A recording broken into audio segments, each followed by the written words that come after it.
لله نحمده ونستعينه ونستغفره ونؤمن به ونتوكل عليه ونعوذ بالله من شرور أنفسنا ومن سيئات أعمالنا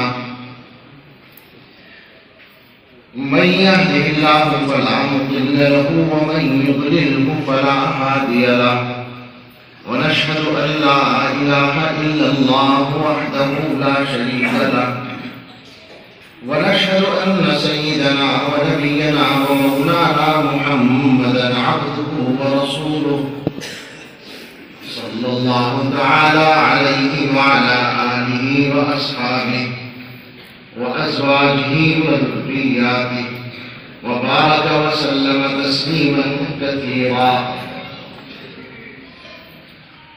أما بعد فأعوذ بالله من الشيطان الرجيم.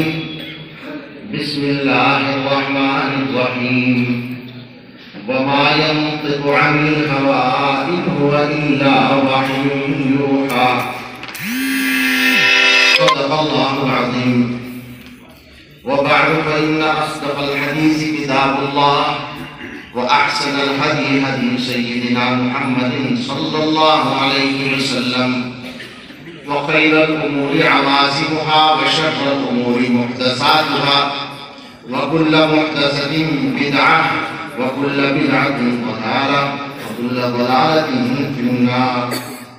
وبالسند المتصل منا إلى الشيخ الإمام الحافظ الحجة أمير المؤمنين في الحديث أبي عبد الله محمد بن إسماعيل بن إبراهيم بن المغيرة بن بردبة الجعفي البخاري رحمه الله تعالى ونفعنا بعلومه وعلومهم آمين. أنه قال: باب قول الله ونضع الموازين القسط ليوم القيامة وأن أعمال بني آدم وقولهم يوزن.